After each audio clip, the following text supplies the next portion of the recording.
I am thrilled to bring to the mic our very first lawyer. At the beginning of his career, before he became a household name, before he was the mayor of the city of Newark, before he became a fancy senator, he was the lawyer that was hired by Alan Lowenstein, our founder, Senator Cory Booker.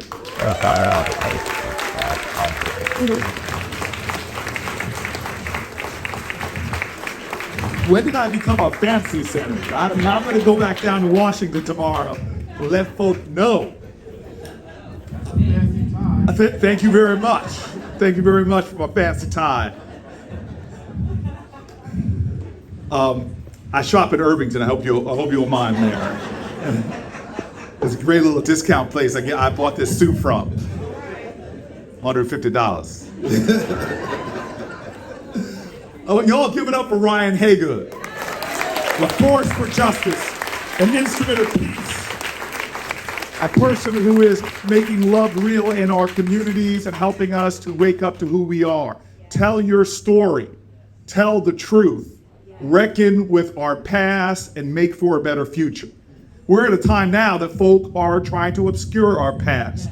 Folks are banning books. Folks are trying to put gag orders on teachers and not allow them to teach the painful, wretched past that we have lived. It cheapens America. It diminishes the greatness of a nation that didn't just get put down here in some kind of Disney-ified fashion. We are a nation that had to overcome hardship and pain, struggle and suffering. We are a nation that was founded and conceived in liberty, but read the founding documents that refer to Native Americans as savages, women not at all, blacks as fractions of human beings, and enshrine that original sin into our history. We are not here because of some great collection of founding fathers alone. These imperfect geniuses did not get us here. It was a collection of Americans who stridently and defiantly and persistently and resistantly fought to make this nation live up to its ideals. And yet people want to obscure that truth. You cheapen America when you don't tell about the struggles of abolitionists. You cheapen America when you don't tell about the struggles of the greatest infrastructure project America ever knew, the Underground Railroad. You cheapen America when you obscure the massacres of Native Americans and African Americans and Asian Americans. You obscure the truth of America. And so here we are on this day of Jubilee to tell the truth. And when you tell our truth, you celebrate. When you remember our ancestors, you celebrate.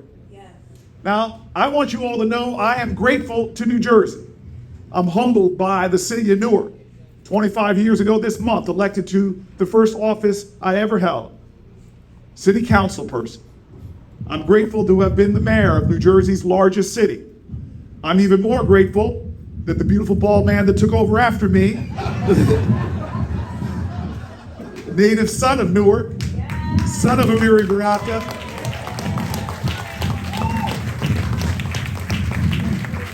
the Ta-Nehisi Coast should write a superhero novel about him. I'm grateful that he is here today.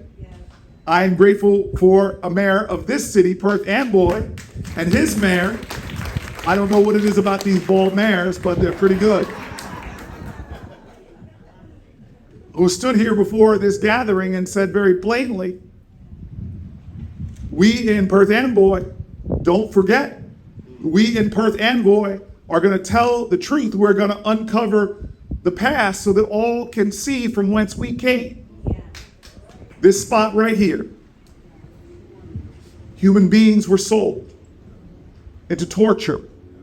This spot right here. Human beings chained and beaten, torn from their historical context, having their religions and their histories stripped from them. When this state sent me to Washington, D.C., I was surprised. It's 2013, and I looked around and I couldn't believe that folk weren't calling questions. One, I couldn't believe that there was so little diversity in the United States Senate. I went to the Judiciary Committee, and it was all white senators, and their staffs all behind them were white. And my team and I, because I come home to the Central Ward of Newark, New Jersey, we knew we had to start calling questions. We went and pushed to get every Democratic senator, you have to publish the diversity statistics on your staff. Some people pushed back on it, but now we have more blacks, Latinos, women, Asians serving in the Senate than ever before. We call the questions because we know our paths. Read the 13th Amendment. The history of slavery is deeply implicated in the system of mass incarceration. And so we fought for Congress after Congress after Congress to find ways to liberate unjustly incarcerated people. Got the First Step Act, thousands of people, most of them minorities, liberated from that legislation. We called questions. Why in the United States of America, after a century of trying, did we never pass anti-lynching legislation? Thousands of blacks, that strange fruit. And finally, after over a century of trying, we wrote the legislation, we got the bill passed and was signed by President Biden. We called the questions. Why in the United States of America do black women die in childbirth at 3 times the rate? And if you don't know the history of what has been done to black women and their reproductive rights, we call the questions. Why is environmental justice plaguing so many communities of color? We call the questions. Push for the legislation. Lead pipes out of the ground. Push the legislation. Why, if you put the map of where trees are planted in America and communities, you would see that there is a tree apartheid. We called the question. Put the billions of dollars for urban tree planting in the bill and got it passed. Question after question, by having diversity in the Senate, different lived experiences, people are calling questions. I'll give you one last example. The biggest pension funds in our country, hundreds of billions of dollars, creating millionaires all over the place, from Texas to New Jersey. Red states and blues, they have emerging managers, programs looking to find qualified managers, blacks and women, Latinos, and others to manage that money. Barclays Bank says the minorities and the women are getting better returns than the big folks. Calling the question, how much of our billions of dollars of pensions paid into by diverse people, paid into by women, paid into by blacks and others? Why? How much money is being managed by emerging managers?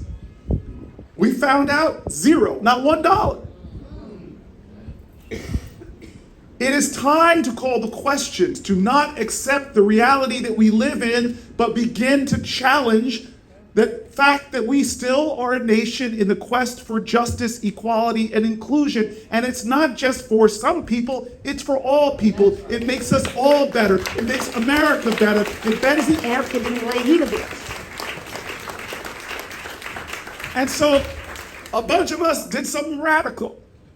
After sponsoring all the legislation I just talked about, for all the changes we've started to be able to make, especially with the support of a president and a vice president who happens to be the first woman and first black person, we decided to say, wait a minute. When you have a specific measurable harm, and you can see the economic impact of that measurable specific harm, why aren't we calling the question for justice? I moved to the Agricultural Committee because blacks in this country used to own about 15% of the land in the nation. There used to be over 1 million black farmers at the end of slavery. Now there's barely 50,000. Specific measurable harms that were done by the United States Department of Agriculture denied African Americans access to programs that others got. They gave them loans and insurance and often literally sought to bilk them out of their land. We used legal cases and put in money and resources to correct that harm. So why would we start talking about slavery and want to do the research, want to understand it, Why are people resisting the efforts to focus and measure that specific harm and for this nation to make restitution or to bring about justice? This is not a radical concept. In fact, others have done it around the country. From Florida to California, they have done research and found out in specific cases, once they did the research, formed the commissions, looked at the issues, they found out, wait a minute, here is the family that was stolen land. We saw this recently in shorefront property in California. Let us make restitution. Let us repair the damage that was done. Universities have done it. On the brink, right in Washington, on the brink of insolvency, they sold slaves to keep the university there. But for the bondage of those black people, that university wouldn't have made it. Well, they did the study, they looked at the research, and now they are trying to say this was wrong. And those folks who literally with their lives helped this university endure, we have an obligation.